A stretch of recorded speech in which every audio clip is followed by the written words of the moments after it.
नमस्कार, मैं वीरेंद्र कुमार पालीवाल आप सभी प्रियजनों को प्रातःकालीन शुभ विचार श्रृंखला के इस अंक में हार्दिक स्वागत करता हूं, मंगल कामनाएं प्रेषित करता हूं और सम्मिलित होने के लिए आभार व्यक्त करता हूं। आज का चुना हुआ दिव्य गुण सत्व संशुद्धि है, जिसका शाब्दिक अर्थ अंतःकरण की पूर्णतया शुद्धि है।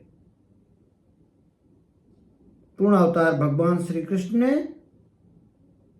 श्रीमद् भगवद गीता में अध्याय 16 में श्लोक नंबर 1 में दूसरे नंबर पर यह गुण गिनाया है। अभयम सत्य संशुद्धिम ज्ञानो योगो व्यवस्थिति दानम दमश्च यज्ञस्य स्वाध्याय तपः अर्जुन। आज हमने सत्य संशुद्धि की बात करने की, चर्चा करने की आज निर्णय लिया है। सच में शुद्धता मन की, या यूं कहिए पॉजिटिव मेंटल एटीट्यूड, जब तक मन साफ सुथरा नहीं होगा तब तक आध्यात्मिक विकास, आध्यात्मिक पराकाष्ठा और दैविक गुण तो भला कैसे आ सकते हैं। वही डोमिनो इफेक्ट की बात फिर से कहूं, एक दिव्य गुण आने पर दूसरे दिव्य गुणों के आने की संभावना बहुत बढ़ जाती है। एक दुर्गुण आने पर दूसरे दुर्गुणों के आने की संभावना बढ़ जाती है। Purity of mind and soul सच में आज का विषय है। तो क्या लाभ होंगे इसके? निश्चित ही मन की शांति, अंतःकरण की शुद्धि से ही मन की शांति संभव है। कैसे प्राप्त कर सकते हैं इसे? यही तो एक बड़ा प्रश्न है। सनातन साहित्य के अध्ययन करने पर एक बात तो साफ सुथरी पता चली कि ऐसी कोई दवाई नहीं कि वो खाने के बाद सत्य संशुद्धि आ जाए, अंतःकरण शुद्ध हो जाए। अभ्यास करना पड़ेगा धीरे धीरे। मानवीय स्वभाव के कारण गलतियां होंगी। मन की अनंत शक्तियों में से एक है ये। अभ्यास इसके मूल में छुपा हुआ है। हमारा शुभ लक्ष्य यदि अंतःकरण की शुद्धि है तो हमें इस बात के लिए तैयार होना चाहिए कि अगर गलतियां होंगी तो हम उसे माफ कर देंगे, फिर दोबारा उठेंगे और फिर से सुधार करने की बात करेंगे। कैसे विकसित किया जाए, में शुरुआत करते हैं कि अपने आप को कम से कम समय दो। सेल्फ रिफ्लेक्शन, या यूं कहिए ध्यान के लिए, मेडिटेशन के लिए, योग के लिए जब समय मिलेगा तब हमें निश्चित पता चलेंगे कि हमारे अंदर क्या क्या विकार हैं। विकारों को दूर करने से अपने आप को शुद्धता आती चली जाएगी। जैसे प्रकाश और अंधकार का रिलेशनशिप है, इन दो में से एक रह सकता है। या तो अंधकार रहेगा या प्रकाश रहेगा।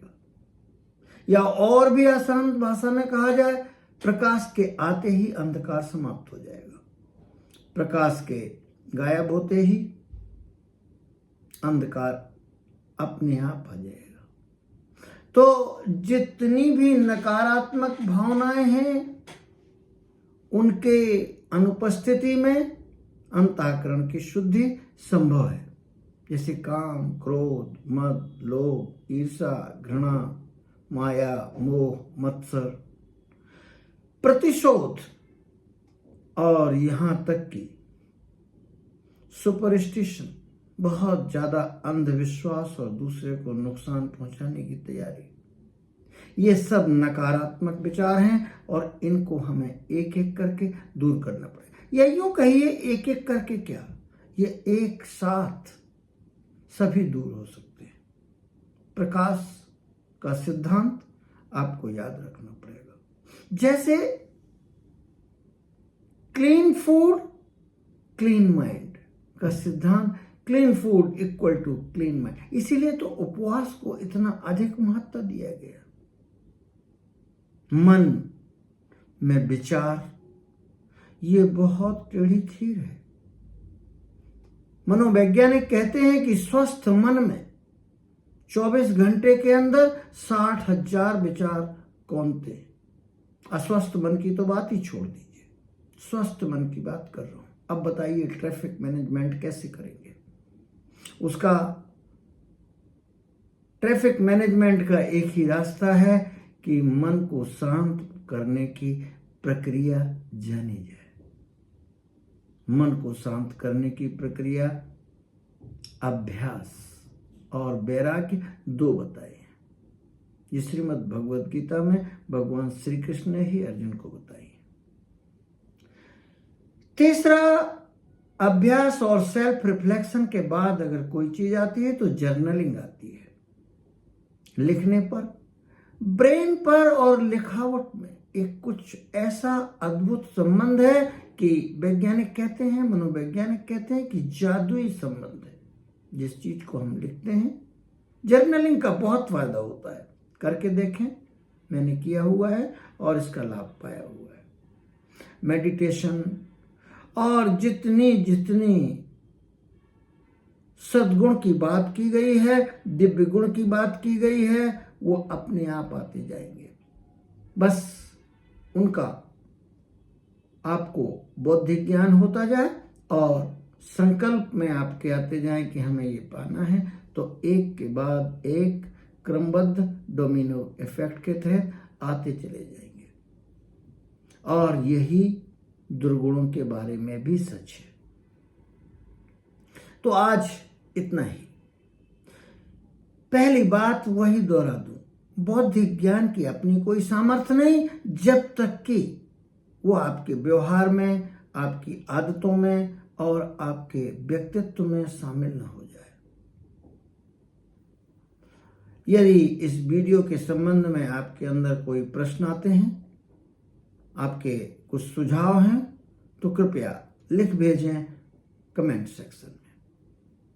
यदि आपको ये वीडियो पसंद आया हो तो निश्चित ही सब्सक्राइब करें, बेल आइकन की घंटी दबाएं, जिससे मेरे अपडेट आप तक पहुंचते रहे, सतत पहुंचते रहे। ये वीडियो शैक्षणिक है, प्रियजनों के लिए बनाया गया है और इसमें व्यक्त किए हुए विचार मेरे स्वयं के अपने हैं। अंतःकरण की शुद्धि हमारे शुभ लक्ष्यों में से जरूर होना चाहिए। आध्यात्मिक विकास, मानवीय उत्कृष्ट ऊंचाई तक पहुंचने के लिए इसके बगैर नहीं पहुंचा जा सकता। सीढ़ी का ये एक पाया है जिस पर चढ़ के आपको जाना ही पड़ेगा। मन अगर अंतःकरण आपका शुद्ध नहीं हुआ तो उच्चतम ऊंचाई संभव नहीं होगी। धन्यवाद।